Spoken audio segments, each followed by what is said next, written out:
মায়া আপনাকে কখনো কামনা বাসনা পূরণ করতে দেবে না। আচ্ছা আমি বলি কি, কথাটা লিখে নিন তো মনে। মন কামনা বাসনা দ্বারা পূরণ কোনোদিন কত জন্মেও হবে না। আমি বলি কি, মন কামনা বাসনা পূর্ণ করতে পারবে না, মনটা পরিবর্তন করুন তো, মানে কামনা শূন্য করুন তো, তাহলে সব হবে। মনের কখনো ক্ষুধা নিবৃত্তি হবে না। বলবার তাৎপর্য হলো, অভিপ্রায় হলো, মনটা কামনা শূন্য করুন, তাহলেই তো মিটে গেল, আর কিছু পাওয়ার বা চাওয়ার থাকলো না। তবে হ্যাঁ, মনে কামনা থাকতে হবে। সেই কামনাটার কথা বলে চলুন একটু ব্রজলীলাতে যাই। কাম কৃষ্ণ আরাধনে, ক্রোধ ভক্ত দেশি জনে, লোভ সাধু সঙ্গ হরি কথায়। এই ড্রেনের দূষিত জল গঙ্গায় ফেলে দিন, আর দূষিত জল বলবে কেউ? স্রোতস্বিনী গঙ্গায় মিশে গিয়ে সেও পবিত্র হয়ে যাবে। তোমার কামটা তুমি কৃষ্ণ সেবায় লাগিয়ে দাও। কাম মানে তো কোনো চাওয়া। আচ্ছা, বৈষ্ণবদেরই কামনা বেশি, ভক্তদেরই কামনা বেশি। কেমন জানেন? ফুল তুলবো, মালা গাঁথবো, পরাবো দোহার গলে, এটা কামনা না? ফুল তুলে মালা গেঁথে শ্যাম গৌরীর গলে পরাবো, সুচন্দন মাখাবো, এগুলো কামনা না? আর দুজনকে দোদুলো দোলনায় বসে দোল দেবে, এগুলো সব তো কামনা।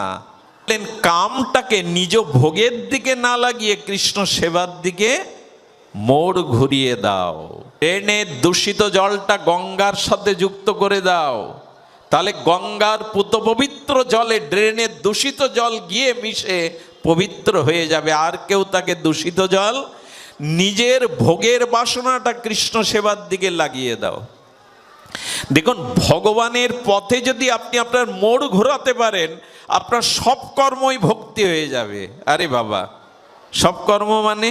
আচ্ছা, আজ আপনার বাড়িতে 5 জন বৈষ্ণব সেবা, মহাপ্রভু দুপুরে ভোগ রাগ হবে মধ্যাহ্নে, আর সেই ভোগ রাগ বৈষ্ণব সেবার জন্য বাজার করতে গেছেন, সেদিন আপনার বাজারের থলে নিয়ে বাজারে যাওয়াটাও ভক্তি, কারণ আপনি ভগবান বা বৈষ্ণব সেবার জন্য বাজার করতে গেছেন। কিন্তু অন্যদিন যখন স্ত্রী পুত্র নিজে খাওয়া পড়ার জন্য বাজার করতে যায়, সেটা আদৌ? আচ্ছা, গরমের দিনে আপনার রাত্রে একটু ক্লান্তি চলে এসেছে, ঘরমাক্ত কলেবারে সকালবেলা ব্রাহ্ম মুহূর্তে আপনি চ্যান করছেন, যাতে স্নানটা করলে শরীরটা সুখ অনুভূতি করে, এই ভেবে স্নান করা, আর গোবিন্দ মন্দিরে গিয়ে মঙ্গল আরতি দেব বলে স্নান করা, দুটো কি এক হতে পারে?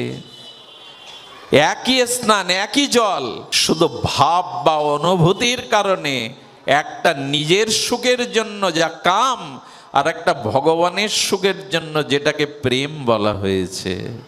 এই স্নানটাও ভক্তি হতে পারে যদি মঙ্গল আরতি দেওয়ার জন্য গোবিন্দের মন্দিরে যাওয়ার জন্য হয়।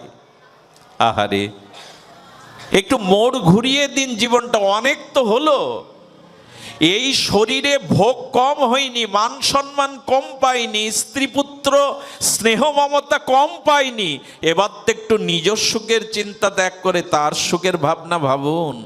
রাম কৃষ্ণ আরাধনে। আসলে লোহা কাটতে গেলে কি দিয়ে কাটতে হয়? লোহা দিয়েই কাটতে হয়। ওই যে হাতুড়ি আর নিনটা, ওটা লোহার হতে হবে। লোহা কাটতে গিয়ে ঠাকুরমশাই বললেন, বিষ দিয়ে বিষ নিষ্ক্রিয় করো। বিষ দিয়ে বিষকে নিষ্ক্রিয় করতে হয়, লোহা দিয়ে লোহাকে কাটতে হয়। তেমনি কাম দিয়ে যেমন পতন হয়, সেই কামটা কৃষ্ণ সেবার দিকে ঘুরিয়ে দিয়ে প্রেম লাভ করো। প্রেম লাভ করো, এটা ঘুরিয়ে দাও। আর ঘোরানো হয়েছে লোভ সাধু সঙ্গ হরি কথায়। আরে লোভটা সাধু সঙ্গ হরি কথাতে দাও। এখানে লোভটা যদি আসে, তবে লোভের মোড় ঘুরিয়ে দিলে কাম প্রেম হয়ে গেল, আত্মেন্দ্রিয় বাঞ্ছা কৃষ্ণেন্দ্রিয় প্রীতিবাঞ্ছা হয়ে গেল। মোড় ঘুরিয়ে দাও। আমি নিবেদন করব, এই স্থিতিটা বজায় রাখুন, লোভটাকে হরিকথার দিকে দিয়ে দিন। 24 ঘন্টা সংসারের জন্য ব্যস্ত থাকলে মায়া এড়াতে পারবেন না।